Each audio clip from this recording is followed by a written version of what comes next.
Good morning friends. सो ऐसा है, हम लोग देख रहे थे टाइप्स ऑफ कंपनीज।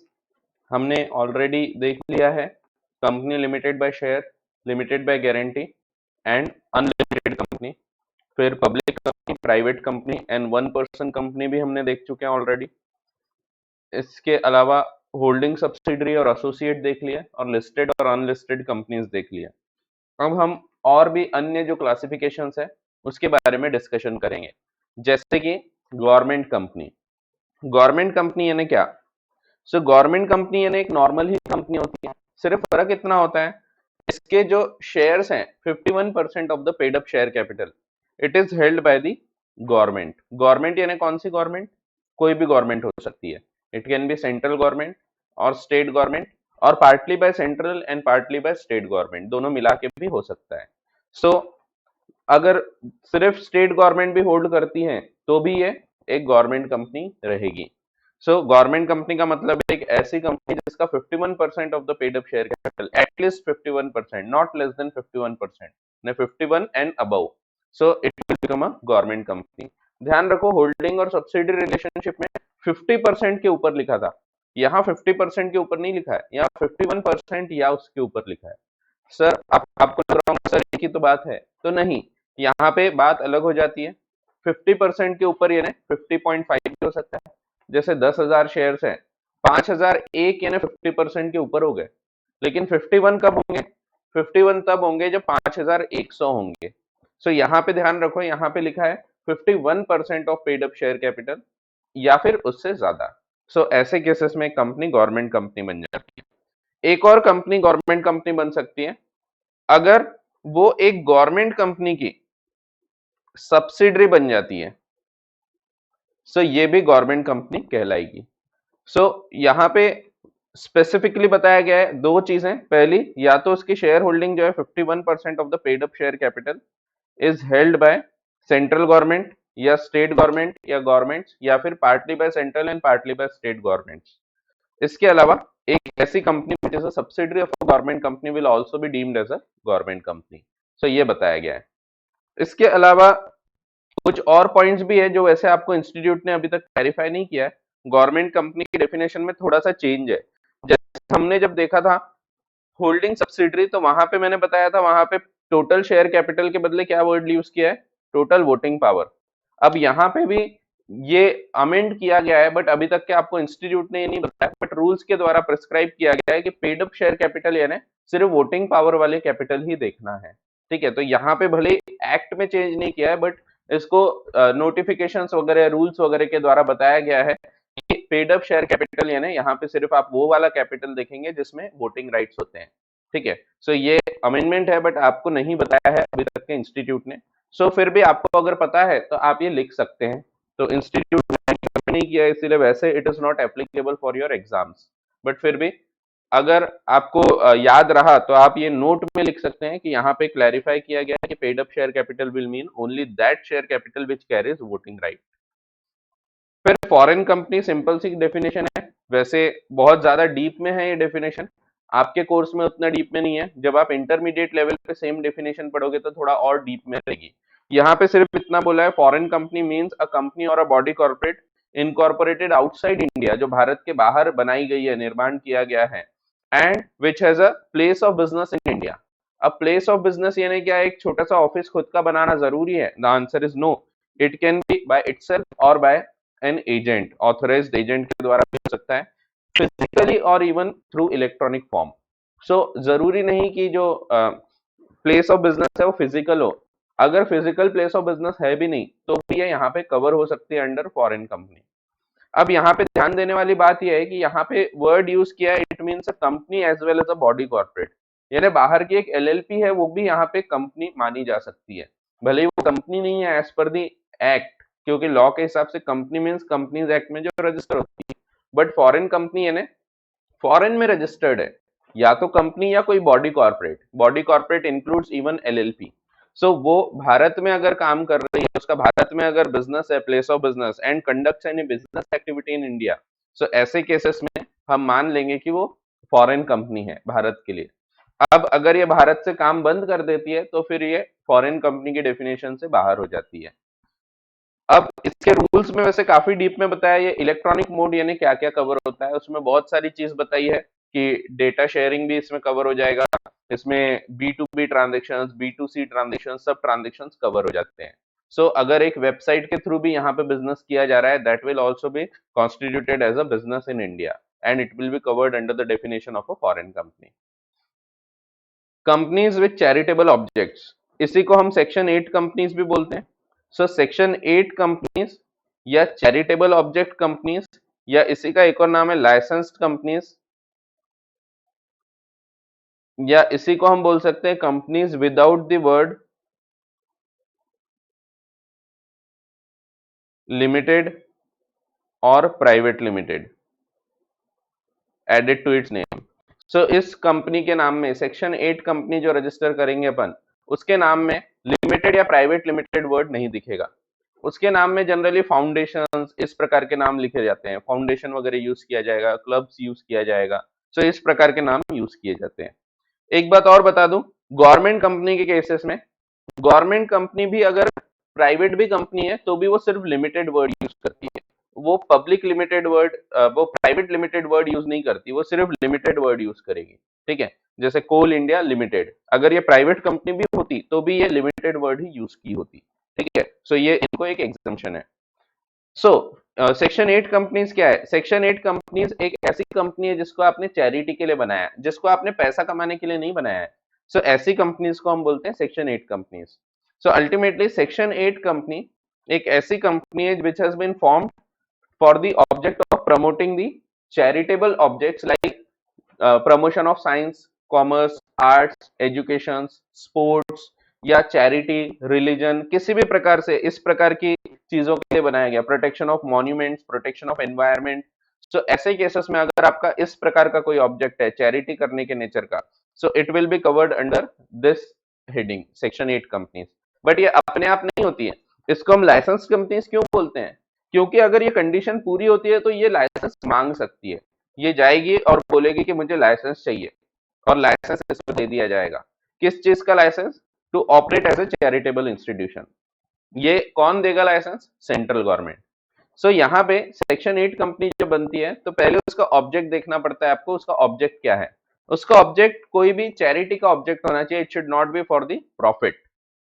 दूसरा पॉइंट, दूसरी कंडीशन जो है, पहली कंडीशन है उसका object should be specified object, charitable object.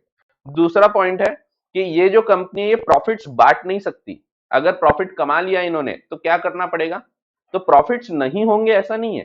देखो बनाई गई है प्रॉफिट के लिए नहीं, बट फिर भी अगर प्रॉफिट हो गया तो हो तो सकता है ना। क्योंकि समझो डोनेशन आया था, बैंक में रखा था, बैंक में कुछ इंटरेस्ट आ गया, सेविंग अकाउंट में रख दिया था, सेविंग अकाउंट में कुछ इंटरेस्ट आ गया, अब प्रॉफिट तो कमा लिया, तो क्या ये चैरिटेबल नहीं रह गई? The answer is it is still charitable, but इसको एक चीज ध्यान रखना है, जो प्रॉफिट भी कमाया है that profit should again be utilise for the objects of the companies. तो कंपनी का जो भी ऑब्जेक्ट था उसी चीज के लिए प्रॉफिट भी यूज किया जाना चाहिए, अगर हो गया तो वैसे तो आप प्रॉफिट कमाने बैठे नहीं है, पर प्रॉफिट अगर हुआ तो it should again be utilise for the objects of the company. इसके अलावा ये डिस्ट्रीब्यूशन ऑफ डिविडेंड नहीं कर सकती, it prohibits the payment of any dividend to the share holders, क्योंकि जाहिर सी बात है हम प्रॉफिट के लिए नहीं कर रहे हैं, और distribution of dividend is nothing but the distribution of profit. तो आप प्रॉफिट घर नहीं ले जा सकते, क्योंकि यहाँ प्रॉफिट आपको फिर से यूज करना है in the business of the firm. So you can not distribute the dividend, you can not पे द डिविडेंड, आप डिविडेंड नहीं पे कर सकते। अगर ये तीन कंडीशंस आपने लिखा हुआ है, ये कहाँ लिखी होती है? ये इनके ऑब्जेक्ट्स वगैरह में लिखा होता है। सो ऑब्जेक्ट्स में खास तौर पे लिखा होगा क्या काम है। ऑब्जेक्ट्स कहाँ होता है? मेमोरेंडम ऑफ एसोसिएशन में। सो मेमोरेंडम ऑफ एसोसिएशन लिखा रहेगा इनका क्या काम रहने वाला है। अगर सेंट्रल गवर्नमेंट को लगता है कि हाँ यार इसका ऑब्जेक्ट जो है ये तो चैरिटी के लिए है, गवर्नमेंट को लगता है अगर ये प्रॉफिट करने के लिए नहीं बनाई गई है, सिर्फ चैरिटी वगैरह के लिए अच्छे काम के लिए बनाई गई है, और ये लिखती है कि हम डिविडेंड नहीं बांटेंगे, सो गवर्नमेंट इनको एक लाइसेंस दे देगी। ये लाइसेंस जो रहेगा, ये लाइसेंस के आधार पे फिर ये आगे रजिस्ट्रेशन करा सकते हैं। आगे का रजिस्ट्रेशन नॉर्मल प्रकार से ही होता है, जैसा हम अभी पढ़ेंगे कि कंपनी रजिस्टर कैसे होती है अंडर सेक्शन 7, उसी प्रकार से सेक्शन 8 का भी रजिस्ट्रेशन होता है। सिर्फ फर्क यह है कि इनको पहले लेना पड़ता है licence, licence from the central government. जब हम बात करते हैं सेंट्रल गवर्नमेंट की, तो जैसा कि मैंने आपको बताया था, MCA, ministry of corporate affairs, so उनसे लाइसेंस आपको लेना पड़ता है। एक बात और बता दूं, ये जो पावर था ये डेलीगेट कर दिया है अभी to the region to the registrar of companies, ROC को डेलीगेट कर दिया। आरओसी को बोला तुम ही देख लेना भाई, अगर लाइसेंस मांगने आएगा कोई तो तुम ही लाइसेंस दे देना। सो लाइसेंस देने का पावर जो सेंट्रल गवर्नमेंट को था, सेंट्रल गवर्नमेंट ने ये सौंप दिया है अपने जो रजिस्ट्रार्स होते हैं उनको। ठीक है, तो जैसे कि एक सीनियर है, सीनियर कोई जूनियर को अपने काम देके जा सकता है कि ये काम तुम कर लेना, उस प्रकार से यहाँ पे भी डेलीगेट कर दिया गया है। तो मैंने जैसा कि बताया, जैसे ही सेंट्रल गवर्नमेंट ने लाइसेंस इशू किया, तो अब क्या किया जा सकता है, अब आप सेक्शन 8 में रजिस्टर कर सकते हैं कंपनी को विदाउट द वर्ड्स लिमिटेड और private limited added to its name. आपको नाम में लिमिटेड या प्राइवेट लिमिटेड वर्ड जोड़ने की आवश्यकता नहीं है। आप एप्लीकेशन करेंगे विद द रजिस्ट्रार, कभी भी आप इनकॉर्पोरेट करते हैं तो रजिस्ट्रार के पास होता है, जो हम सेक्शन नंबर 7 में पढ़ने वाले हैं। सो रजिस्ट्रार के पास आप एप्लीकेशन करेंगे और एप्लीकेशन करने के बाद रजिस्ट्रार उसको एक सर्टिफिकेट ऑफ इनकॉर्पोरेशन दे देगा। सर्टिफिकेट मिलने के बाद जैसे ही कंपनी रजिस्टर हो जाती है, इसको सब वो राइट्स और ड्यूटीज मिल जाएंगे जो कि एक रजिस्टर्ड कंपनी को होते हैं। यानी ये भी सेपरेट लीगल एंटिटी बन जाएगी, इसको भी परपेचुअल सक्सेशन मिल जाएगा, इसकी भी सेपरेट प्रॉपर्टीज रहने वाली है। सो बिल्कुल सेम टू सेम जैसे कि एक कंपनी के फीचर्स होते हैं, वो सब फीचर्स इसको भी प्राप्त हो जाएंगे। जैसा कि मैंने बताया कि सेंट्रल गवर्नमेंट ने ये पावर डेलीगेट कर दिया है to the registrar of companies, ROC. अगर कल चल के पता लगता है कि ये तो गलत काम कर रही है कंपनी, कंपनी को हमने बनाया था for the purpose of charity, but ultimately पता लगा कि हम चैरिटी नहीं कर रहे हैं, हम जो पैसा आता है वो पैसा खुद के घर पे यूज करते हैं, नया टीवी खरीद के ला लिया, तो हम लोग गलत काम कर रहे हैं उससे। या तो हम डिविडेंड बांट रहे हैं, डिविडेंड डिस्ट्रीब्यूट कर रहे हैं। सो इस प्रकार की कोई चीज करने को करती हुई देखी जाती है। तो ऐसे केसेस में अगर पता लगता है कि भाई कंपनी तो गलत काम कर रही है, तो सेंट्रल गवर्नमेंट ने, जैसा कि उसको अधिकार था कि उसको लाइसेंस देना अधिकार है, उसी प्रकार वो लाइसेंस को रिवोक भी कर सकती है, वापस भी ले सकती है। सो लाइसेंस वापस ले लिया जाएगा अगर कोई भी गलत काम करते हुए पाई जाती है कंपनी तो। अब फिर से ये जो पावर है ये सेंट्रल गवर्नमेंट को था, बट सेंट्रल गवर्नमेंट ने ये रीजनल डायरेक्टर्स को दे दिया है। तो देखो, ऊपर वाला पावर, लाइसेंस देने का पावर, रजिस्ट्रेशन से रिलेटेड है, तो जो रजिस्ट्रेशन करता है उसको ही बोल दिया तुम ही दे देना पावर, तुम ही दे देना लाइसेंस, यानी रजिस्ट्रार को ही अधिकार दे दिया। बट जब हम बात करते हैं लाइसेंस वापस लेने की, तो उसके ऊपर की अथॉरिटी को बोला गया है, यानी रजिस्ट्रार के ऊपर कौन है, रीजनल डायरेक्टर्स। तो रीजनल डायरेक्टर्स को बोला गया है कि you can revoke the licence अगर पता लगता है कि कुछ भी गलत काम किया जा रहा है, जो कंडीशंस पे लाइसेंस दिया था वो कंडीशंस फॉलो नहीं की जा रही है, प्रॉफिट्स बांटे जा रहे हैं, या फिर पर्सनल पर्पस के लिए यूज किए जा रहे हैं, it is not use for the objects of the company, जो चीज के लिए बोला था जैसे गरीबों की पढ़ाई के लिए, उसके लिए यूज नहीं किए जा रहे। सो ये सब चीजें अगर पता लगती है, तो ऐसे केसेस में लाइसेंस कैन बी रिवोक्ड। अब लाइसेंस रिवोक करके क्या किया जा सकता है, पहली चीज, लाइसेंस रिवोक करके उसको कन्वर्ट कर सकते हैं इनटू अ नॉर्मल कंपनी, और उसको बोल सकते हैं कि तुम अपने नाम के सामने लिमिटेड या प्राइवेट लिमिटेड वर्ड जोड़ो और एक नॉर्मल कंपनी करके वो चलते रहेगी।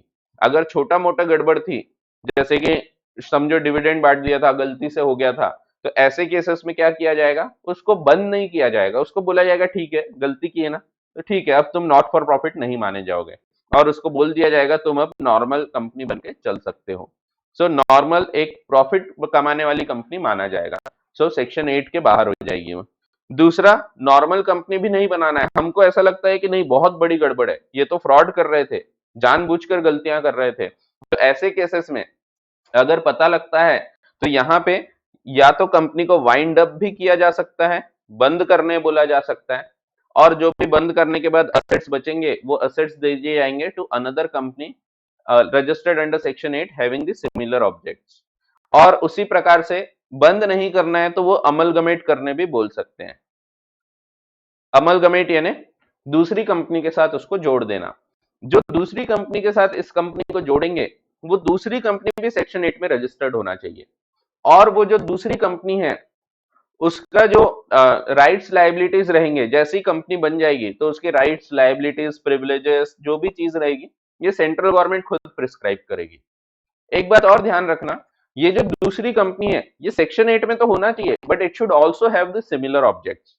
ऐसा नहीं होना चाहिए कि आपका ऑब्जेक्ट अलग है और दूसरी कंपनी का ऑब्जेक्ट अलग है। जैसे अगर हमारी कंपनी का ऑब्जेक्ट है प्रमोशन ऑफ कॉमर्स, सो दूसरी कंपनी जिससे मर्ज किया जाएगा वो भी प्रमोशन ऑफ कॉमर्स ही होना चाहिए। It can not be promotion of science. ठीक है, तो ऐसा है। सो थोड़ा स्क्रीन ब्लर हो रही है मेरे ख्याल से, और मैं इतना पढ़ा देता हूँ, फिर एक बार मैं स्क्रीन को फिर से डिस्कनेक्ट करके करूंगा, तब तक वैसे स्क्रीन की उतनी आवश्यकता नहीं है। फिर ऑर्डर ऑफ सेंट्रल गवर्नमेंट, जैसा कि मैंने आपको बताया था कि ऑर्डर में ये लिखेंगे कि क्या राइट्स रहेंगे, क्या पावर्स रहेंगे, क्या लाइबिलिटीज रहेगी, क्या ड्यूटीज रहेगी, ये सेंट्रल गवर्नमेंट खुद बताएगी। जैसे ही अमलगमेशन हो गया, तो अब जो नई कंपनी है अमलगमेट होके जो नई बनी है, तो वो जो कंपनी रहेगी वो कंपनी को क्या क्या करने के अधिकार रहेंगे, उसको कैसे क्या चलाया जाएगा, ये सब राइट्स अब सेंट्रल गवर्नमेंट के पास है, वो खुद निर्धारित कर सकती है रूल्स।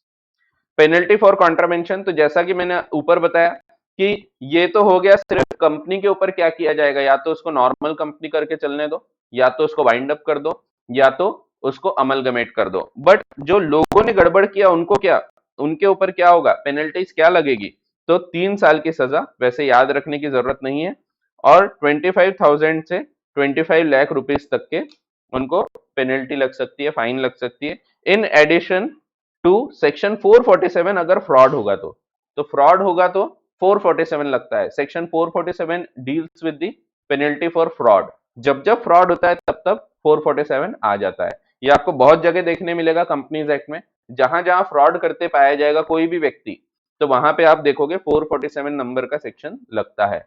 फिलहाल 447 आपको कोर्स में नहीं है, तो आपको याद नहीं रखना है कि 447 में क्या दिया है, बट ये ध्यान रखो कि 447 इज पेनल्टी फॉर फ्रॉड। ठीक है, बाकी सेक्शन 8 कंपनी के वही सिग्निफिकेंट पॉइंट्स जो मैंने ऑलरेडी बता दिया, वही चीज यहाँ लिखी है। सिर्फ एक चीज यहाँ पे खास तौर पे ध्यान रखना, ये आखिरी के 3 पॉइंट्स आपको ध्यान रखने की जरूरत नहीं है। आखिरी एकदम लास्ट पॉइंट, तो एकदम लास्ट पॉइंट ध्यान रखना है आपको, partnership firm can become a member in section 8 company. तो सेक्शन 8 कंपनी में पार्टनरशिप फर्म को भी अधिकार है कि वो मेंबर हो सकती है। ठीक है, तो ऐसा है। हाँ, एक सेकेंड। हाँ, तो ऐसा है, थोड़ा सा आज ब्लरनेस है स्क्रीन में, बट वो ड्यू टू नेटवर्क है, नेटवर्क प्रॉपर नहीं होने से कई बार ब्लर हो जाता है, बट फिर भी चल जाएगा। तो अपन चालू रखते हैं क्लास को, और आज वैसे भी ज्यादा डायग्राम्स वगैरह की कोई जरूरत है नहीं, तो अपन ऐसे ही, आपके पास बुक्स है तो अपन उसके हिसाब से पढ़ते हैं। अगला पॉइंट है डोरमेंट कंपनी। सो डोरमेंट का क्या मतलब होता है, डोरमेंट का मतलब होता है जो कि एक्टिव नहीं है, जो कि सो रही है, स्लीपिंग, स्लीपिंग कंपनी। आपने पढ़ा था डोरमेंट पार्टनर, स्लीपिंग पार्टनर, वैसे ही डोरमेंट कंपनी यानी एक ऐसी कंपनी जो कि अभी कोई काम नहीं कर रही, बना दिया गया है बट ये कोई काम नहीं कर रही। तो क्यों बनाया गया है, तो आपको ध्यान रखना है, इसको बनाया जा सकता है फॉर दी फ्यूचर प्रोजेक्ट। पहली चीज है, it should be, it can be for the future project. So आप डोरमेंट कंपनी एक ऐसी कंपनी है जो बनाते हैं फॉर अ फ्यूचर प्रोजेक्ट। दूसरी चीज, या फिर आपने अभी बनाया है, अभी आपको जरूरत है, बट ये कोई एक्टिविटीज नहीं करती, आपने इसको बनाया सिर्फ एक एसेट होल्ड करने के लिए, आपने इसको बनाया सिर्फ एक इंटेलेक्चुअल प्रॉपर्टी होल्ड करने के लिए। Now what is the meaning of intellectual property, जैसे कि intangible assets like copyright, trademarks, patents, ये सब चीजें होल्ड करने के लिए आपने बनाया। सो ऐसे केसेस में अगर आपने कोई कंपनी बनाया है only to hold the assets और intellectual property, and it has no significant accounting transactions, और इसके कोई सिग्निफिकेंट अकाउंटिंग ट्रांजेक्शंस नहीं है, सो सच कंपनी, ये पहली प्रकार हो गई। दूसरा, और an inactive company. So such company और an inactive company may make an application to the registrar for getting the status of a dormant company। तो ध्यान रखो, ये अपने आप डोरमेंट नहीं हो जाती। कंपनी आपने बना लिया, आप अभी काम नहीं कर रहे, तो अपने आप डोरमेंट नहीं होगी, आपको बोलना पड़ेगा, आपको रजिस्ट्रार के पास एप्लीकेशन करना पड़ेगा कि देखो साहब हम कोई काम नहीं कर रहे, कोई सिग्निफिकेंट बिजनेस ट्रांजेक्शंस नहीं है, अकाउंटिंग ट्रांजेक्शंस नहीं है, सो हमको डोरमेंट का स्टेटस दे दो, डोरमेंट कंपनी का दर्जा दे दो। फिर डोरमेंट कंपनी का दर्जा दिया जाएगा थ्रू रजिस्ट्रार। रजिस्ट्रार बोलेगा ठीक है, तुम कोई एक्चुअल में काम तो कर नहीं रहे, तो मैं तुमको डोरमेंट का स्टेटस दे देता हूं। अब डोरमेंट हो जाने से क्या होगा, बहुत सारी इसको फॉर्मेलिटीज पूरी नहीं करना पड़ता, और इसलिए डोरमेंट हो गई तो उसको रेगुलर जो चीजें रहती है फाइलिंग्स वगैरह टाइप की, वो सब चीजें अब नहीं करना पड़ेगा। So that is the benefit कि डोरमेंट कंपनी बन जाने से आपको टेंशन नहीं रहता फाइलिंग्स वगैरह का, कोई लीगल प्रोसीजर्स का। हाँ, जो एकदम सिंपल जो लीगल प्रोसीजर्स है वो तो करना ही पड़ेगा, कुछ कुछ प्रोसेस रहती है वो करना ही पड़ेगा, जैसे payment of fees to the registrar होता है, टैक्सेशन के रिटर्न्स वगैरह होंगे, ये सब तो करना ही पड़ेगा आपको। बट अल्टीमेटली बहुत सारे फिर भी बेनिफिट्स मिल जाते हैं, आपको बहुत सारी फॉर्मेलिटीज नहीं पूरी करना पड़ता। सो एक ऐसी कंपनी जो कि मैंने बना लिया हूं, लेकिन मेरा प्रोजेक्ट आगे चालू होने वाला है, so for a future project और टू होल्ड एनी असेट और intellectual property and has and does not have any significant accounting transaction, कोई सिग्निफिकेंट अकाउंटिंग ट्रांजेक्शन नहीं है उसका। अब ये क्या होता है ये भी डिफाइन किया है। या फिर एक इनएक्टिव कंपनी भी डिफाइन किया है, ये अप्लाई कर सकती है to the registrar for getting the status of for obtaining the status of a dormant company. अब इनएक्टिव कंपनी मींस क्या? इनएक्टिव कंपनी यानी एक ऐसी company which has not been carrying on any business और operation, ये कोई काम नहीं कर रही, और has not made any significant accounting transaction during the last 2 years, last 2 financial years। फिर और has not filed financial statements and annual returns during the last 2 financial years। So financial statements और एनुअल रिटर्न्स फाइल करना पड़ता है, अगर आपने नहीं किया 2 साल वो फाइल, सो आप इनएक्टिव है। इसके अलावा 2 फाइनेंशियल ईयर्स के सिग्निफिकेंट अकाउंटिंग ट्रांजैक्शन नहीं है, सो आप इनएक्टिव है। सो इनएक्टिव कंपनी भी डिफाइन किया है। अब सिग्निफिकेंट अकाउंटिंग ट्रांजैक्शन मींस क्या? मींस ये चार चीज छोड़ के सब चीज सिग्निफिकेंट है। कौन कौन सी चार चीज? सो पहली चीज अलॉटमेंट ऑफ शेयर्स के जो ट्रांजैक्शन है, शेयर्स अलॉट किए जाएंगे, जिसमें क्या किया जाएगा, पैसा लिया जाएगा और शेयर्स दिए जाएंगे। ये कौन सा ट्रांजैक्शन हो गया? ये हो गया to fulfil the requirement of this act. ऐसा कोई भी हाँ, ये हो गया allotment of shares to fulfil the requirements of this act, ये वाला हो गया थर्ड वाला। ठीक है, तो अगर आप शेयर्स अलॉटमेंट कर रहे हैं, यानी लोगों से पैसा लिया उनको शेयर्स अलॉट किया, ये तो करना ही है। आप डोरमेंट भी होंगे तो भी आपको ये करना पड़ता है। उसी प्रकार रजिस्ट्रार को फीस देना है, payment of fees to the registrar. आपने कंपनी फॉर्म किया था, उसके बाद कोई रजिस्ट्रेशन वगैरह किया, कोई फीस वगैरह देना था, तो ये फीस भी आपको पे करना ही है रजिस्ट्रार को। सो ये सिग्निफिकेंट नहीं है, ध्यान रखो, ये चार चीज को छोड़ के सब सिग्निफिकेंट है। अदर देन ये चार चीज, ये चार चीज अगर हुई है तो ये सिग्निफिकेंट नहीं मानी जाएगी। इसके अलावा कोई भी चीज होगी तो फिर वो सिग्निफिकेंट मानी जाएगी। उसी प्रकार से कोई भी फुलफिलमेंट ऑफ दिस एक्ट या अदर लॉ की रिक्वायरमेंट्स के लिए आपने कोई पेमेंट किया है, जैसे कि टैक्स भरना था आपको, आपने इनकम टैक्स फाइल किया और जो भी टैक्स वगैरह का खर्चा था वो पे किया, आपने जो भी रजिस्ट्रेशन चार्जेस वगैरह थे कोई भी कानून के, यहाँ जरूरी नहीं है कि दिस एक्ट, यहाँ लिखा है दिस एक्ट और एनी अदर लॉ, कोई भी कानून के आपको कोई चार्जेस थे जो भरना था, आपने वो भरा। आपने एक प्रॉपर्टी लेके रखा है, वो प्रॉपर्टी पे हाउस टैक्स आ रहा है या प्रॉपर्टी टैक्स आ रहा है, वो आपको भरना ही है।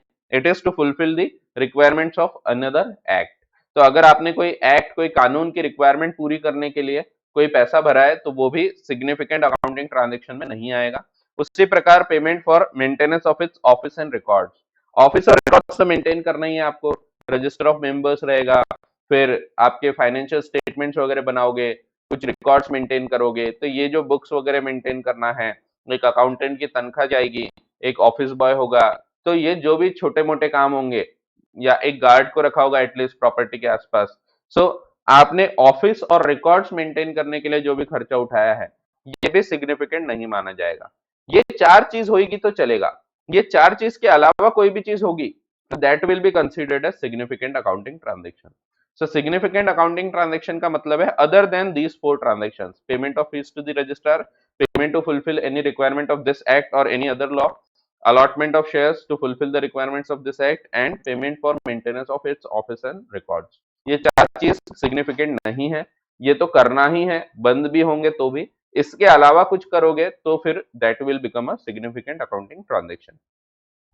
फिर निधि कंपनी, निधि कंपनी क्या होती है? निधि कंपनी आपको समझना है तो आप एक बचत गट का एग्जांपल ले सकते हैं।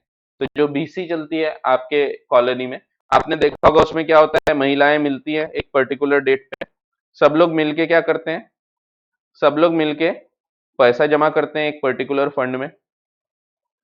समझो 10 लोग हैं, 10-10 हजार रुपए जमा किए और 1 लाख रुपए का अमाउंट आ गया। ये 1 लाख रुपए इस महीने किसी एक व्यक्ति को दे दिया जाएगा, अगले महीने फिर सेम एक तारीख डिसाइड की जाएगी, उसमें सब लोग मिलेंगे और फिर अगले बार ये दूसरे किसी व्यक्ति को दे दिया जाएगा।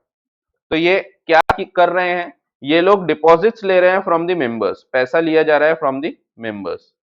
और ये उधारी भी किसको देते हैं, लेंड भी किसको करते हैं, तो they lend again to the members only, उनको ही पैसा दिया जाता है। ये क्यों किया जाता है, ताकि सेविंग हो जाए। जैसा कि आप जानते हैं महिलाओं की सेविंग नहीं हो पाती, महिलाओं के पास पैसा आता भी है अगर, तो वो क्या करते हैं, खर्चा कर लेते हैं, तो अल्टीमेटली सेविंग नहीं होती, और बड़ी कोई चीज खरीदना है तो वो नहीं खरीद पाते। उसी प्रकार से बहुत सारे लोग हैं जैसे बिजनेसमैन वगैरह, उनके भी साथ ऐसा प्रॉब्लम होता है, और इसीलिए वो लोग चिट फंड्स चलाते हैं। उसी चीज को अगर आप बड़े पैमाने पे कंपनी बना के चलाना चाहें, तो that is called as a Nidhi company. यानी जहां पे लोग मिलेंगे, मेंबर्स रहेंगे, समझो 10 लोगों ने मिलकर एक निधि कंपनी बनाया, ये लोग हर एक महीने की एक तारीख डिसाइड कर लेंगे, समझो 20 तारीख, 20 तारीख को सब लोग मिलेंगे, 10-10 हजार रुपए जमा करेंगे, और जो 1 लाख रुपए आ जाएगा वो इस बार किसी एक व्यक्ति को दे दिया जाएगा, अगले बार ये किसी दूसरे व्यक्ति को दे दिया जाएगा, ऐसा करके ये एक एक की बारी आती जाती है। यानी इनकी सेविंग भी हो जाती है, और जैसे एक बड़ा खर्चा था, समझो घर पे टीवी खरीदना था, फ्रिज खरीदना था, तो लाख रुपए एक साथ आ गए तो फ्रिज खरीद डाला, टीवी खरीद डाला, नहीं तो जमा ही नहीं हो रहे थे, 10-10 हजार में थोड़ी अपने को मिलेगा, तो अपन ने 1 लाख रुपए जमा कर लिया through this particular company. So this is called as a Nidhi company. इसका ऑब्जेक्ट ये है कि जो व्यक्तियों की सेविंग नहीं हो पाती है वो सेविंग हो, कॉस्ट कटिंग हो, खर्चा कम हो जाए और सेविंग हो जाए इसी बहाने से। सो ये लोग एक्सेप्ट करते deposit from the members and they lend to the members only, तो मेंबर्स से ही पैसा लेंगे और मेंबर्स को ही देंगे। और इसके ऊपर भी रूल्स बनाए गए हैं बाय द सेंट्रल गवर्नमेंट, तो सेंट्रल गवर्नमेंट के जो रूल्स है उसके हिसाब से ये काम करती है। So this is called as a Nidhi company. Public financial institution, ये एक रटने वाली डेफिनेशन है, जैसा कि आपको पता है कि मैं रटने पे वैसे ज्यादा बिलीव नहीं करता, बट कुछ कुछ चीजें आपको याद रखना ही पड़ता है, वैसे ही ये चीज है। पब्लिक फाइनेंशियल इंस्टीट्यूशन की डेफिनेशन, क्या क्या पब्लिक फाइनेंशियल इंस्टीट्यूशन में कवर होगा। पहली चीज, लाइफ इंश्योरेंस कॉर्पोरेशन। अब याद रखना है, इसको रटना है तो आपको इसको शॉर्ट में लिख लेना चाहिए। तो life insurance corporation established under the LIC act 1956। IDFC, infrastructure development finance company limited, IDFC limited.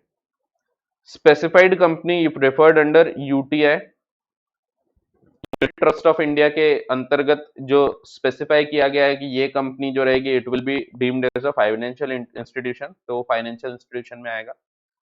फिर institutions notified by central government under old act, यानी सिंपल नोटिफाइड इंस्टीट्यूशंस, लेकिन अंडर ओल्ड एक्ट, ये पहला वाला पॉइंट बोलता है old act में, दूसरा वाला पॉइंट बोलता है न्यू एक्ट में। सो ये 1956 के एक्ट की बात कर रहे हैं, और जो बाद वाला पॉइंट है वो इस एक्ट में नोटिफाई करने की बात कर रहा है।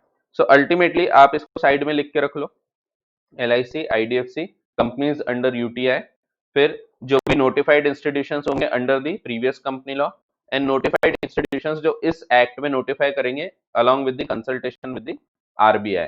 RBI से पूछ के ये किया जा सकता है, क्योंकि फाइनेंस की बात हो रही है, पब्लिक फाइनेंशियल इंस्टीट्यूशन है, तो ऐसे केसेस में RBI का रोल वहां पे आ जाता है। आगे बोला गया है, अगर आप कोई भी इंस्टीट्यूशन को PFI बोलना चाहते हैं, PFI करके आप उसको रजिस्टर नोटिफाई करना चाहते हैं, सो गवर्नमेंट को ये ध्यान रखना है कि ये या तो एक कोई तो भी स्पेशल एक्ट में बनी होना चाहिए, या तो इसका 51% of the paid up share capital government के द्वारा होल्ड किया होना चाहिए। अब यहाँ पे ध्यान रखो, इन सिंपल टर्म्स ये लोग चाहते हैं कि पब्लिक फाइनेंशियल इंस्टीट्यूशन में वही आए जो कि गवर्नमेंट के द्वारा कंट्रोल्ड है, और सही भी बात है ये, क्योंकि पब्लिक फाइनेंशियल इंस्टीट्यूशन है, ये कोई प्राइवेट इंस्टीट्यूशन नहीं है, और इसीलिए गवर्नमेंट के द्वारा कंट्रोल्ड होना चाहिए। तो सिंपल ये बोला है कि अगर आप कोई इंस्टीट्यूट को यहाँ पे नोटिफाई करना चाहते हैं, अगर सेंट्रल गवर्नमेंट कोई इंस्टीट्यूशन को यहाँ नोटिफाई करना चाहती है, तो इट इज कंपलसरी कि वो या तो कोई स्पेशल एक्ट में बनाया गया हो, जैसे कि LIC वगैरह हो गया, एक एक्ट है उसके ऊपर, सो एक्ट में बनाया गया हो, या फिर उसके कम से कम 51% of the paid up share capital shall be held by the central government or the state government or governments or partly by central and partly by state government। ठीक है, तो मिलके, सो ये हो जाता है पब्लिक फाइनेंशियल इंस्टीट्यूशन। फिर इसके बाद हम आते हैं रजिस्ट्रेशन के टॉपिक पे। यहां तक कोई भी डाउट होगा तो आप पूछ लो, फिर मैं थोड़ा इनकॉर्पोरेशन के बारे में बताता हूँ, फॉर्मेशन के बारे में बताता हूँ। कोई भी डाउट होगा तो आप पूछ सकते हैं। आज अपना ये फॉर्मेशन भी कंप्लीट हो जाएगा, फॉर्मेशन ऑफ कंपनी यहाँ तक के, इनफैक्ट इफेक्ट ऑफ रजिस्ट्रेशन यहाँ तक के कंप्लीट हो जाएगा। तो कोई भी डाउट है यहाँ तक तो आप पूछ सकते हैं।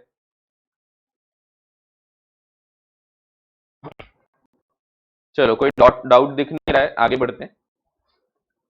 मोड ऑफ रजिस्ट्रेशन या इनकॉर्पोरेशन ऑफ कंपनी, कंपनी कैसे इनकॉर्पोरेट करते हैं।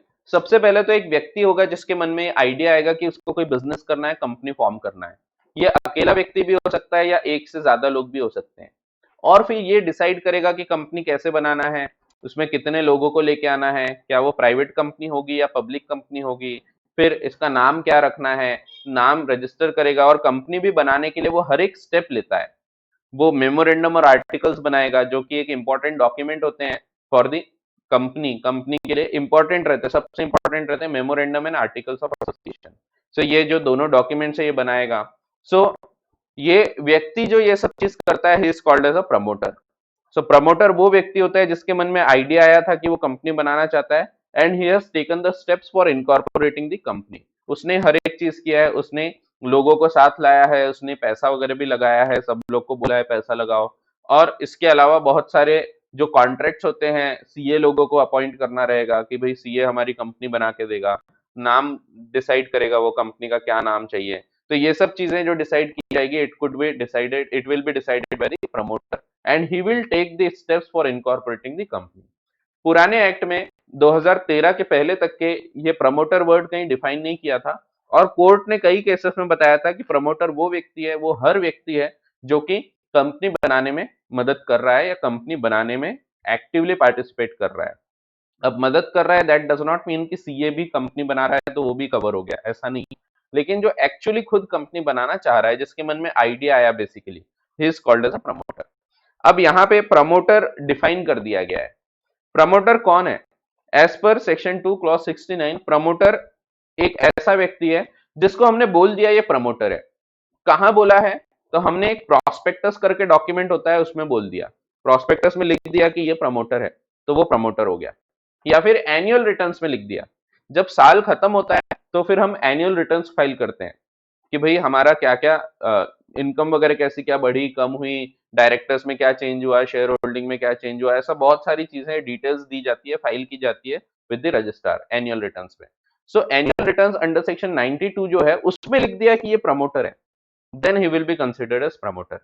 सो अब डिफाइन किया है तो डेफिनेशन में पहली चीज बोल दिया इन्होंने, a person who has been named as such in the prospectus or identified in the annual returns filed under section 92।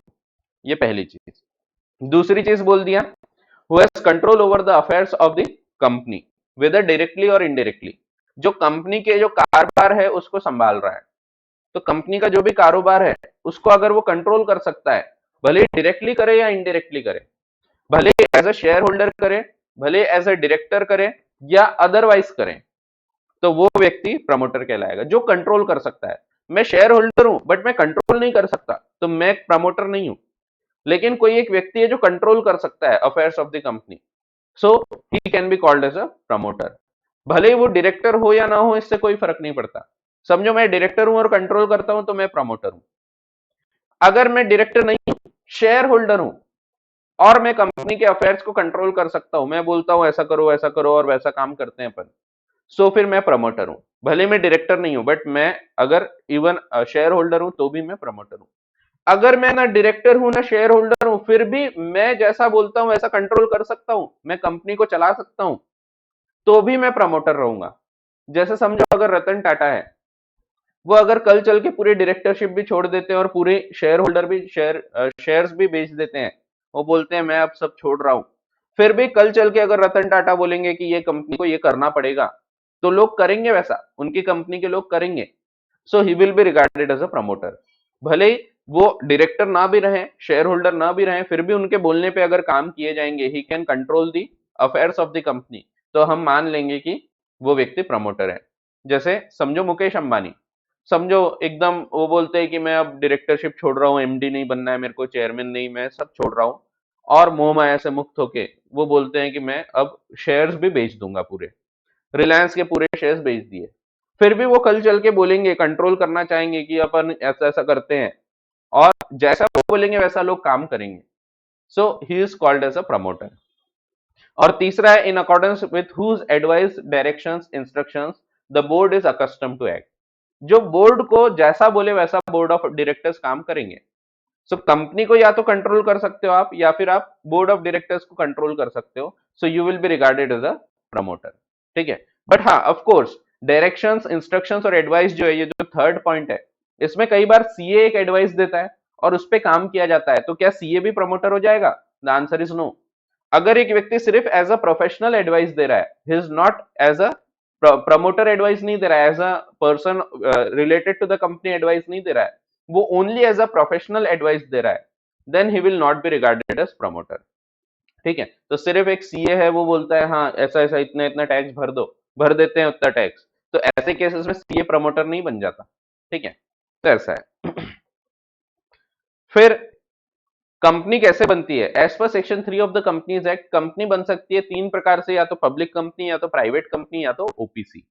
Public company अगर बनाना है तो आपको मिनिमम 7 लोगों की आवश्यकता होती है, और वैसे ही प्राइवेट कंपनी बनाना है तो 2 व्यक्तियों की आवश्यकता होती है।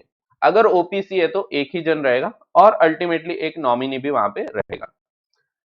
अब जैसा कि यहां लिखा है कि 7 लोग और 2 लोग होना चाहिए, लेकिन अगर कम हो गए तो क्या होगा? तो सेक्शन 3A बताता है कि अगर कम हो गई संख्या मेंबर्स की, जितने मिनिमम रिक्वायर्ड है उससे भी, जैसे पब्लिक कंपनी में 7 बोला है और 7 से कम हो गई, तो क्या होगा? तो अगर 7 से कम हो जाती है मेंबर्स की संख्या, तो यहाँ पे उनको बढ़ाना है फिर से, और 7 तक एटलीस्ट लाना है। जैसे समझो पहले 7 मेंबर्स थे, 2 मेंबर्स की डेथ हो जाती है, अब बचे 5 मेंबर्स। अब 5 मेंबर्स बचे हैं, तो ये 5 मेंबर्स बिजनेस चला रहे हैं। इनका काम क्या है? इनका काम है कि विद इन 6 मंथ्स, 6 महीने के अंदर फिर से ये 2 मेंबर्स को लेके आ जाए, और 2 मेंबर्स जैसे ही जुड़ जाएंगे, सो 2 मेंबर्स जैसे ही जुड़ जाएंगे तो यहां पे फिर से 7 लोग हो जाएंगे, तो कोई दिक्कत नहीं है।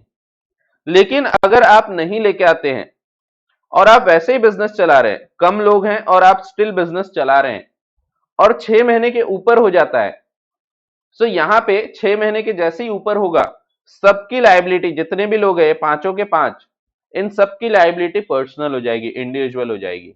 सो they will be personally liable, individual liability हो जाएगी पूरे 5 के 5 मेंबर्स की। ठीक है, कहां से? आफ्टर दीज 6 मंथ्स, तो ये 6 महीना जो होगा इसके बाद से। ठीक है, तो इसके बाद से सबकी लायबिलिटी कैसे हो जाएगी? इंडिविजुअल या पर्सनल लायबिलिटी हो जाएगी। ठीक है, थोड़ा स्क्रीन ज्यादा तकलीफ दे रही है, बट फिर भी डायग्राम्स वगैरह अगर आप देख लेते हैं तो समझ जाएगा।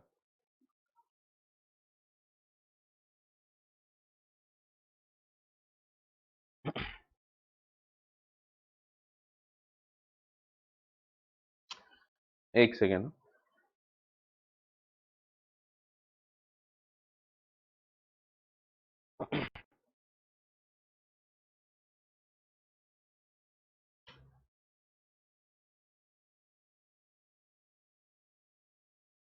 हाँ, अभी थोड़ा तकलीफ नहीं देगी, मेरा ध्यान नहीं था, उसका नेट चालू था, वो इंटरनेट के कारण था।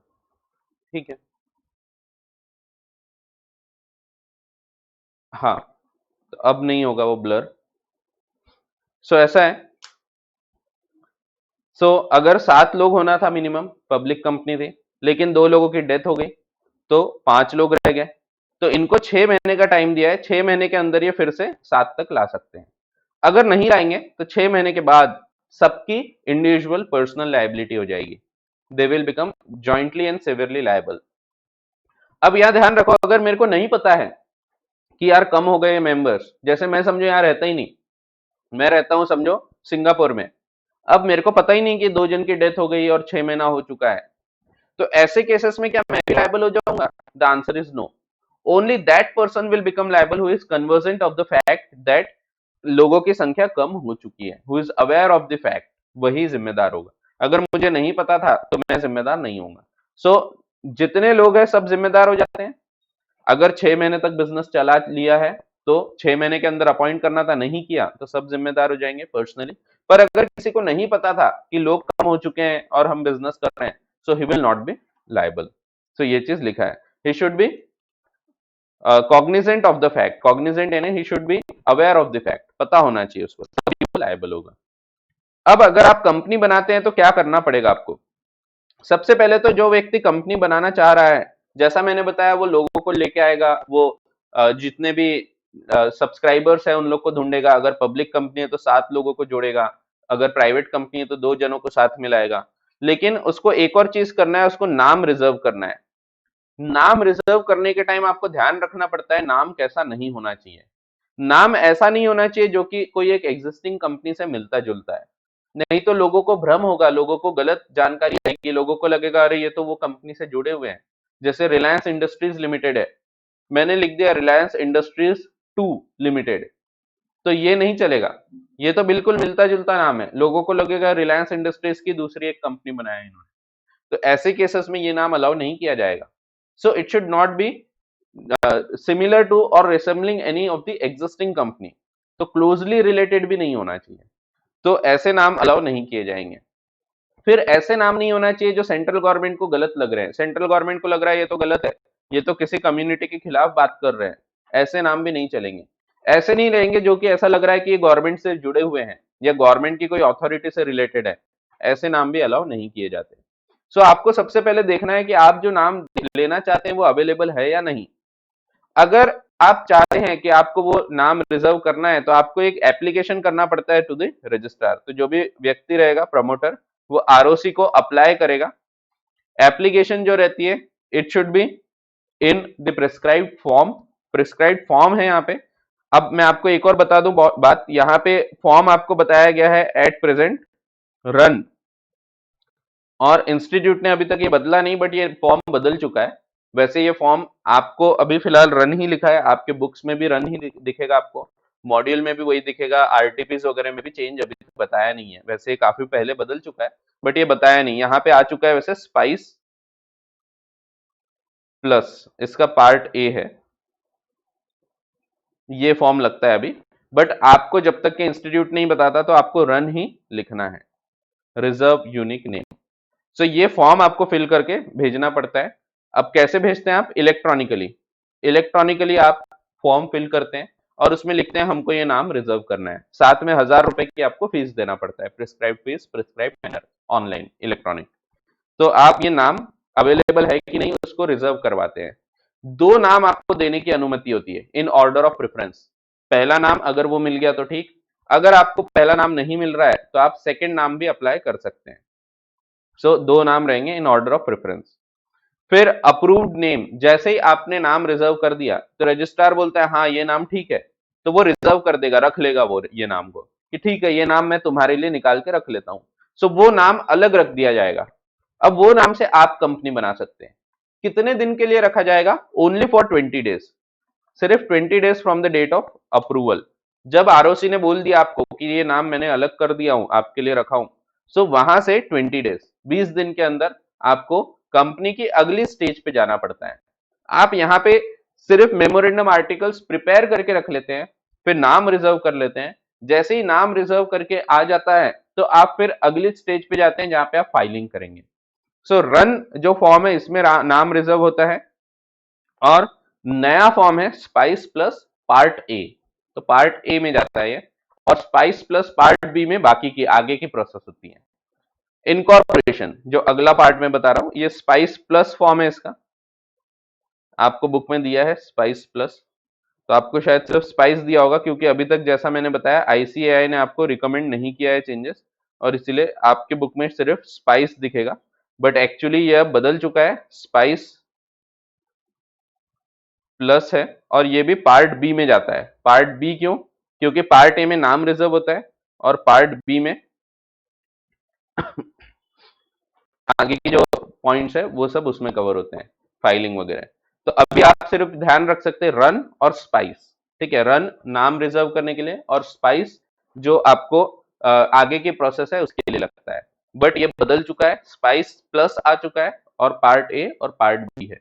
आपको लग रहा होगा सर क्या फर्क पड़ता, तो फर्क पड़ता है, आईसीएआई की एग्जाम में फर्क पड़ता है, लेकिन अभी तक क्योंकि इंस्टीट्यूट ने आपको नहीं रिकमेंड किया है ये चेंजेस, सो आपको ये एप्लीकेबल नहीं होंगे, ठीक है। पर फिर भी आप अगर चाहें और कभी क्वेश्चन आता है तो आप नीचे लिख सकते हैं कि रन लिख दिया और फिर नीचे लिख दिया कि अब नया फॉर्म आ गया है कि स्पाइस प्लस पार्ट ए। ठीक है, तो अगले स्टेज में क्या करना है आपको? अगली जो स्टेज है जिसको हम इनकॉर्पोरेशन स्टेज बोलते हैं, इनकॉर्पोरेशन स्टेज में सेक्शन 7 है। सेक्शन 7 के हिसाब से आपको सिर्फ फाइलिंग ऑफ डॉक्यूमेंट्स करना पड़ता है। आपने डॉक्यूमेंट्स और इन्फॉर्मेशन अगर फाइल कर दिया रजिस्ट्रार के पास तो दैट इज सफिशिएंट, इसके बाद आपका काम खत्म हो जाता। फिर रजिस्ट्रार चेक करता है सब चीज सही है या नहीं है और उसके बाद वो आपको जो कंपनी है वो बना के दे देगा। सो फाइलिंग ऑफ डॉक्यूमेंट्स, कौन कौन से डॉक्यूमेंट्स फाइल होते हैं? तो पिछले स्टेज में जो डॉक्यूमेंट्स बने थे, क्या बने थे? एमओए और एओए। जैसा कि मैंने बताया प्रमोटर एमओए एओए भी बनवाता है। सो एमओए एओए बनाया है, वो फाइल करेंगे अभी। कैसे फाइल करेंगे? साइन करके, साइन बाय द सब्सक्राइबर। तो साइन की जाती है। अब ये साइन जो होती है, ये साइन होती है आजकल डिजिटल सिग्नेचर। तो डिजिटल सिग्नेचर के थ्रू ये साइन की जाती है। साथ में डिक्लेरेशन दिया जाएगा। सो एक डिक्लेरेशन होता है, declaration bye a person who is engaged in the formation of the company. कौन कौन होता है? तो सीए, एडवोकेट जो भी होगा professional, and by person named in the director in the articles as director, manager और secretary of the company, that all the requirements of this act and the rules made thereunder in respect of registration and matters precedent or incidental there to have been complied with। यानी simple ये बोल रहा है कि आपको ये बताना है कि हमने जो भी रूल्स बोलते हैं, जो भी कंपनीज एक्ट बोलता है, ये सब फॉलो किया है। तो कोई भी चीज को हमने ओवरराइड नहीं किया, जो चीज बोली है कानून में वो सब हम फॉलो करते हुए ये सब फाइलिंग कर रहे हैं। ये डिक्लेरेशन देना पड़ता है। ठीक है, तो ये डिक्लेरेशन जो रहता है इसका भी फॉर्म है। वैसे फॉर्म आपको याद रखने की जरूरत नहीं है, INC 9 फॉर्म आता है इसका, आपको याद रखने की जरूरत नहीं है। फिर एक और डिक्लेरेशन होता है, सेकंड डिक्लेरेशन, जो सब्सक्राइबर्स टू मेमोरेंडम और फर्स्ट डायरेक्टर्स देते हैं। इनको बोलना पड़ता है कि हम लोग किसी भी कंपनी से रिलेटेड ऑफेंस में हम लोग गिल्टी नहीं पाए गए। आरोप लगे होंगे तो चलेगा, बट हम लोग के ऊपर आरोप सिद्ध नहीं हुआ, हम लोग गिल्टी नहीं पाए गए। तो ये इन लोग बताते हैं कि we are not convicted of any offence in connection with related to the formation, promotion, management of the company, not been found guilty of fraud, misfeasance वगैरह वगैरह for the last 5 years। और जो भी डॉक्यूमेंट्स और information हम दे रहे हैं with the registrar, these are complete and true to the best of their knowledge and belief. ये चीज बताना पड़ता है। तो एक नॉर्मल सा डिक्लेरेशन है कि हम पिछले 5 साल में गुनहगार नहीं पाए गए हैं और जो भी हम जानकारी दे रहे हैं ये सब सही है, ये सब सच है। तीसरा डॉक्यूमेंट जो रहता है address for correspondence. Address for correspondence रहेगा, कम्युनिकेशन एड्रेस रहेगा, ये आपको फाइल करना पड़ता है। ध्यान रखो, रजिस्टर्ड ऑफिस का एड्रेस आप फाइल करो ये जरूरी नहीं। अगर आपका रजिस्टर्ड ऑफिस नहीं है अभी तो आप नॉर्मल अभी का एड्रेस एक फाइल कर सकते हैं जो कम्युनिकेशन के लिए काम आएगा, और रजिस्टर्ड ऑफिस आप बाद में फाइल कर सकते हैं। फिर पर्टिकुलर्स ऑफ एवरी सब्सक्राइबर, ये कौन से पर्टिकुलर्स हैं? ये पर्सनल डिटेल्स हो जाती है, general details of every subscriber, जैसे कि पैन कार्ड, आधार कार्ड, पासपोर्ट होगा तो वो, तो ये सब चीजें फाइल की जाती है, एड्रेस प्रूफ और फोटो आईडी वगैरह टाइप की, तो ये फाइल करना पड़ता है। उसी प्रकार पर्टिकुलर्स ऑफ द डायरेक्टर्स, जो फर्स्ट डायरेक्टर्स रहेंगे उनके भी पर्टिकुलर्स डाले जाएंगे।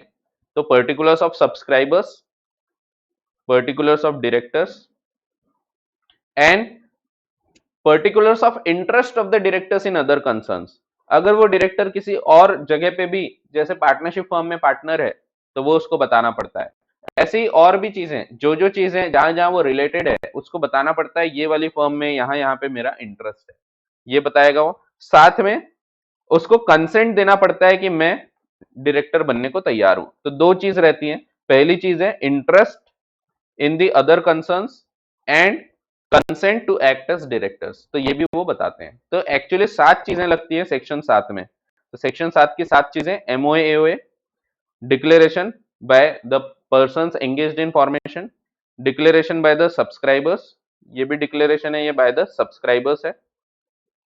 फिर personal details of subscribers, personal details of directors and the interest and consent of the persons mentioned in the articles as first directors। फिर सर्टिफिकेट दे दिया जाएगा। अगर सब डॉक्यूमेंट्स प्रॉपर हैं, जितनी भी चीजें फाइल की गई है सब सही लग रहा है रजिस्ट्रार को, तो registrar will issue a certificate. Certificate of incorporation जैसे ही मिल गया तो उस पर एक डेट लिखी होती है, उस डेट से एक सिन नंबर अलॉट किया जाता है, उस पर लिखा होता है सिन नंबर। आजकल सिन नंबर के साथ साथ पैन नंबर भी होता है, इसमें पैन नंबर भी लिखा होता है कि आपका क्या पैन रहेगा, और भी बहुत सारे रजिस्ट्रेशन हो जाते हैं, टैन नंबर हो जाता है, वो क्या होता है वो आपको अभी फिलहाल नहीं पता है। सो पैन नंबर आपको पता है, तो पैन नंबर होता है परमानेंट अकाउंट नंबर, जो इनकम टैक्स के लिए काम आता है, वो भी इनका अलॉट हो जाता है। सो सिन नंबर, जिस दिन जो डेट लिखी होगी उस पे सर्टिफिकेट ऑफ इनकॉर्पोरेशन, वहां से कंपनी एक सेपरेट लीगल एंटिटी बन जाती है, उसको एक कॉर्पोरेट आइडेंटिटी नंबर मिल जाता है, सिन मिल जाता है। तो सिन मिल गया मीन्स वो एक अलग व्यक्ति बन गई। सो उसकी एक डिस्टिंक्ट आइडेंटिटी क्रिएट हो जाती है, जो कि उस तारीख से होगी जो तारीख लिखी है ऑन दी सर्टिफिकेट। ठीक है, तो सिन नंबर लिखा होना चाहिए on the certificate along with pan भी आजकल दिया होता है। फिर ये सब आपने जो फाइलिंग किया कैसे किया था, ऑनलाइन फाइलिंग किया था, यानी फिजिकल कॉपीज तो आपके ही पास है सब चीज की, तो ये जो फिजिकल कॉपीज है ये आपको रखना पड़ेगा, you should maintain it with yourself. फिर फर्निशिंग ऑफ फॉल्स और इनकरेक्ट पर्टिकुलर्स, ये कोई काम का नहीं है, अगर किसी ने झूठ बोला और कंपनी फॉर्म कर लिया है तो उसको 447 लगेगा, क्योंकि फ्रॉड है। अगर किसी ने झूठ बोला और कंपनी बन चुकी थी, इनकॉर्पोरेट भी हो गई थी, तो सब व्यक्ति के ऊपर 447 लग जाएगा। सो ये वाला है जो झूठ बोलता है उसके ऊपर, तो ये उस व्यक्ति पे लगता है जो व्यक्ति झूठ बोल रहा है, और ये लगता है हर व्यक्ति पे, एवरी पर्सन। तो every person, promoters, person as first directors of the company, person making declaration, सबके ऊपर 447। सो ये भी कोई काम का नहीं है। ठीक है, तो आपको पेनल्टी क्लॉजेस ध्यान नहीं रखना है। सिंपल डिफरेंस ये है फिफ्थ वाले पॉइंट में, जो व्यक्ति झूठ बोल रहा है उसके ऊपर लायबिलिटी आ रही है 447 की। ध्यान रखो, अगर कंपनी नहीं भी बनी है, पहले ही पकड़ा गया उसका झूठ, तो भी ये व्यक्ति तो जिम्मेदार हो गया। लेकिन सब लोग जिम्मेदार तब होते हैं जब कंपनी बन चुकी थी। कंपनी बन गई अगर झूठ बोल के, फिर किसी ने भी झूठ बोला हो, सब लोग जिम्मेदार हो गए। ठीक है, फिर ऑर्डर ऑफ ट्रिब्यूनल, अगर झूठ बोल के कंपनी बनाए थे तो ट्रिब्यूनल क्या करेगा, तो ध्यान रखो, अब पहली बार आपको ट्रिब्यूनल दिख रहा है। मैंने आपको बताया था ट्रिब्यूनल अलग व्यक्ति है, आरओसी अलग चीज हो जाती है, सब अलग अलग है, रीजनल डायरेक्टर अलग है, एनसीएलटी अलग है, ये मैंने आपको पहले लेक्चर में इस कंपनीज एक्ट के बताया था। सो ट्रिब्यूनल क्या करेगा, ट्रिब्यूनल ऑर्डर पास कर सकता है, क्या वो बोल सकता है कि इस कंपनी को कैसे चलाना है, उसको कैसे रेगुलेट करना, कैसे मैनेज करना, इसके अगर मेमोरेंडम आर्टिकल्स में कुछ चेंजेस करना है तो वो भी वो इन्फॉर्म करेगा। सो वो बोलेगा कि ये कंपनी झूठ बोल के बनाए थे तो ये चेंज करो, ऐसा ऐसा करो और इसको चालू रखो। ये पहला चीज। दूसरी चीज, वो बोल सकता है सब मेंबर्स अनलिमिटेड एक्सटेंट तक लायबल होंगे, यानी जो लिमिटेड लायबिलिटी कंसेप्ट था वो खत्म कर देगा वो। सो अनलिमिटेड लायबिलिटी कर सकता है। तीसरी चीज, वो कंपनी का नाम हटवा सकता है, वो बोल सकता है रजिस्ट्रार को कि ये कंपनी का नाम हटा दो। फिर pass an order for winding up, वो कंपनी को सीधा सीधा बंद कर सकता है, वाइंड अप कर सकता है, और कोई और भी ऑर्डर अगर उसको पास करना है तो वो कर सकता है, कोई और प्रकार के जो ऊपर कवर नहीं हो रहे हैं। अगेन कोई भी ऐसा ऑर्डर पास करने के पहले उसको एक अपॉर्चुनिटी ऑफ बीइंग हर्ड देना पड़ेगा कंपनी को, कि बताओ क्यों तुम्हारा हम रजिस्ट्रेशन खत्म ना करें, कैंसिल ना करें, क्यों तुम्हें वाइंड अप ना किया जाए, एक अपॉर्चुनिटी ऑफ बीइंग हर्ड दी जाएगी। और ट्रिब्यूनल को यह भी ध्यान रखना है कि कंपनी बन गई थी, इसके बाद यहां पता लगा कि फ्रॉड हुआ है, फ्रॉड बता के कंपनी बनी थी, तो कंपनी बंद तो कर सकता है ट्रिब्यूनल, लेकिन समझो यहां पे किसी व्यक्ति ने बेचारे ने कॉन्ट्रैक्ट किया होगा कंपनी के साथ, तो वही पॉइंट बोला है कि ट्रिब्यूनल ये भी चीज को ध्यान रखेगा कि कोई व्यक्ति ने अगर कॉन्ट्रैक्ट किया है तो उसका नुकसान नहीं होना चाहिए, तो ये पॉइंट यहाँ पे बताया है। और अगला पॉइंट जो स्पाइस है वो मैंने ऑलरेडी बता दिया। अब जैसे ही रजिस्ट्रेशन हो गया, जो हमने अभी ऊपर पढ़ा उस प्रकार से अगर रजिस्ट्रेशन हो गया तो क्या हो जाएगा, तो सेक्शन 9 अप्लाई होता है। सेक्शन 9 बोलता है वही सब चीज जो हमने पढ़ा था, perpetual succession, separate legal entity, artificial person, common seal, ये सब चीजें अपने आप लगने लगेगी, it can sue, it can be sued, तो ये सब चीजें अपने आप लगने लगेगी, तो जो भी कैरेक्टरिस्टिक्स थे वो मिल जाते हैं। तो ये बोलता है सेक्शन नंबर 9। सेक्शन 9 बोलता है जैसे ही कंपनी रजिस्टर हो गई तो वो डिस्टिंक्ट लीगल एंटिटी बन जाती है, सेपरेट लीगल एंटिटी बन जाती है, और ये जीवित होती है from the date mentioned in the certificate of incorporation. इसको अमरत्व प्राप्त हो जाता है, ये परपेचुअल सक्सेशन मिल जाता है इसको। कॉमन सील चाहो तो रखो, नहीं चाहो तो नहीं भी रख सकते आप। ये खुद के नाम से केस फाइल कर सकती है और इसके ऊपर केस फाइल किया जा सकता है, खुद के असेट्स लायबिलिटीज होल्ड कर सकते हैं, और ये शेयर होल्डर्स की प्रॉपर्टी नहीं होती। शेयर होल्डर्स के खुद के राइट्स रहेंगे, प्रॉपर्टीज रहेंगी, बट कंपनी की खुद की अपनी एसेट्स और लायबिलिटीज रहेंगी। सो बेसिकली ये सेक्शन 9 जो है ये क्या बोलता है, कैरेक्टरिस्टिक्स ही बताता है।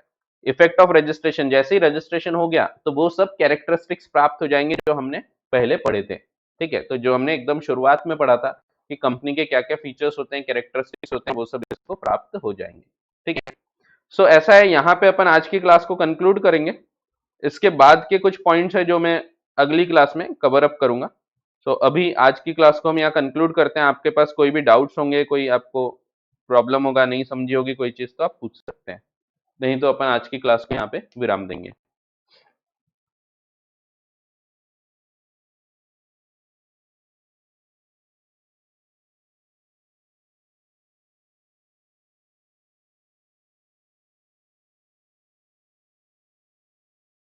चलो, कोई डाउट नहीं है तो अपन क्लास को यहाँ कंक्लूड करते हैं। Thank you.